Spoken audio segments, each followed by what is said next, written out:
வணக்கம். இன்றைக்கி நம்ம என்ன ரெசிபி பார்க்க போகிறோன்னா, சுண்டக்காய் வச்சு பச்சை சுண்டக்காய் வச்சு நம்ம எப்படி காரக்குழம்பு பண்ணுறதுன்னு பார்ப்போம். ஃபஸ்ட்டு பச்சை சுண்டக்காவை எடுத்து நல்லா நசுக்கிட்டு அதை கழுவி வச்சிடுறேன். அந்த விதையெல்லாம் எடுத்துகிட்டு, இந்த சுண்டக்காய் காரக்குழம்பு செய்கிறதுக்கு வெங்காயம், பூண்டு, தக்காளி இதுதான் தேவைப்படும். வெங்காயம் ஒரு 3 வெங்காயம் எடுத்து கட் பண்ணி வச்சுருக்கேன். பூண்டு அந்த மாதிரி ஒரு கட்டி பூண்டு எடுத்து அதை நீல வாக்கில் கட் பண்ணி வச்சுருக்கேன். தக்காளி ஒரு 3 தக்காளியிலேருந்து 4 தக்காளி எடுத்து பழமாக எடுத்து கட் பண்ணி வச்சுருக்கேன். அப்புறம் ஒரு 1.5 நெல்லிக்காய் சைஸ் அளவுக்கு புளி, இல்லை புளி அதிகமாக தேவைப்படுறவங்க இன்னும் கூட கொஞ்சம் சேர்த்துக்கலாம்.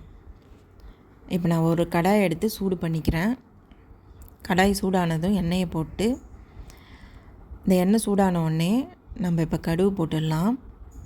கடுகு வெடித்ததுக்கப்புறம் நம்ம கட் பண்ணி வச்சுருக்கிறோம் இல்லையா பூண்டு, அதை எடுத்து அது கூட நம்ம சேர்த்துக்கலாம். இப்போ அந்த பூண்டு நல்லா வதங்கட்டோன்ட்டு அதை நல்லா வதக்கி விட்டுட்டு இருக்கணும். ஒரு 10 நிமிஷம் வதக்கினா போதும், இந்த மாதிரி பூண்டு வதங்கிடும். இப்போ நம்ம என்ன பண்ணணும், நம்ம கட் பண்ணி வச்சுருக்கிற வெங்காயத்தை எடுத்து அதையும் இது கூட சேர்த்து நம்ம வதக்கி விட்டுக்கலாம். வெங்காயத்தை எப்பயும் வதக்கும் போது கொஞ்சம் உப்பு சேர்த்தோம்னா சீக்கிரம் வதங்கும். அதுக்கு தான் வெங்காயம் வதங்கும் போது உப்பு சேர்ப்பாங்க ஒரு சிலர். நான் உப்பு சேர்த்துக்கிட்டேன். இந்த உப்பு போட்டதுக்கப்புறம் நல்லா வதங்கட்டோன்ட்டு வதக்கி விட்டுடலாம். இந்த வெங்காயம், பூண்டு எல்லாம் வதங்கி முடிஞ்ச உடனே நம்ம என்ன பண்ணணும், நம்ம நசுக்கி வச்சுருக்கோம் இல்லையா பச்சை சுண்டக்காய், அதை எடுத்து நம்ம இது கூட சேர்த்துக்கலாம். ஏன் தக்காளி போடாமல் சுண்டக்காய் சேர்க்குறோன்னா, ஃபஸ்ட்டு சுண்டக்காய் சேர்த்து இந்த மாதிரி வதக்கினோம்னா நல்லா சுண்டக்காய் வதங்கி அந்த பச்சை வாசம் போயிடும். தக்காளியை முதல்ல போட்டுட்டு சுண்டக்காவை போட்டோம்னா அது நல்லா வதங்காது. அதனால தான் சுண்டக்காவை ஃபஸ்ட்டு போட்டுக்கிறோம்.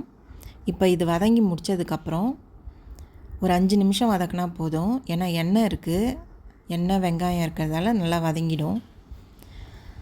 இப்போ நம்ம வதக்கினதுக்கப்புறம் தக்காளி சேர்த்துக்கலாம். கட் பண்ண தக்காளியை இதில் சேர்த்து இதையும் சேர்த்து வதக்கிடுவோம். இது வதங்கட்டும். இது வதங்கி முடித்ததுக்கப்புறம் நம்ம என்ன பண்ணணும், ஊற வச்சுருக்கோம் இல்லையா புளி, அந்த புளியை ஒரு 3 தண்ணி இல்லைன்னா 4 தண்ணி நல்லா கரைச்சி அந்த புளியை நம்ம இது கூட சேர்த்துக்கலாம். இப்போ பாருங்கள், நான் கருவேப்பிலை சேர்த்துக்கிறேன். இந்த ஸ்டேஜில் கடைசியில் குழம்பு இறக்கும் போது கூட இந்த கருவேப்பிலையை சேர்த்துக்கலாம். நான் இப்பயே சேர்த்துக்கிறேன். இப்போ இது வதங்கிடுது. இப்போ நான் ஒரு 2லேருந்து 3 ஸ்பூன் மிளகாத்தூள் போட்டுக்கிறேன். இது வீட்டில் அரைச்ச மிளகாத்தூள் தான். ஒரு 3 ஸ்பூன் போட்டுக்கிறேன். காரத்துக்கு ஏற்ப அவங்கவுங்க போட்டுக்கலாம். காரக்குழம்புனா கொஞ்சம் காரமாக புளிப்பாக இருந்தால் தான் நல்லாயிருக்கும். அதனால் காரம் கொஞ்சம் கூடயே போட்டுக்கிறேன் நான். ஏன் இந்த ஸ்டேஜில் நான் மிளகாத்தூள் போடுறேன்னா, அந்த எண்ணெயிலே இந்த மிளகாத்தூள் வதங்குச்சுன்னா நம்மளுக்கு அந்த பச்சை ஸ்மெல் இருக்காது. அதுக்காக தான் நான் போட்டுடுறது. இப்போ நம்ம புளியை கரைச்சி ஊற்றிக்கலாம். நான் சொன்னேன் இல்லையா 3 தடவை கரைச்சி ஊற்றிக்கலான்னு. அதுக்கு மேலே கரைச்சி ஊற்றினோம்னா கொஞ்சம் தண்ணியாக போயிடும் குழம்பு.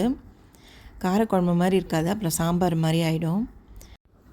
இப்போ நல்லா குழம்பு கொதிக்கட்டோன்ட்டு நம்ம அடுப்பை மீடியம் ஃப்ளேமில் வச்சுடுவோம். நல்லா கொதிக்கிட்டோம். ஒரு 10 நிமிஷத்துலேருந்து 15 நிமிஷம் கொதிச்சுதுன்னா இந்த அளவுக்கு கட்டியாகிடும் குழம்பு. இந்த குழம்பு பார்த்திங்கன்னா பச்சை சுண்டக்காய் குழம்பு அவ்வளோ நல்லாயிருக்கும். சாதத்துக்கு, சப்பாத்திக்கு, இட்லி, தோசைக்கு எல்லாத்துக்குமே சூப்பரான சைட் டிஷ்ஷாகவும் இருக்கும். நல்லெண்ணெய் போட்டுக்கிட்டேன் நான் அது மேலே. இப்போ காரக்குழம்புனாலே அது ஃபைனல் டச் நல்லெண்ணெய் போட்டால் நல்லா டேஸ்ட்டாக இருக்கும். ஓகே, இப்போ குழம்பு ரெடி ஆகிடுது. நீங்களும் ட்ரை பண்ணி பாருங்கள். Thank you.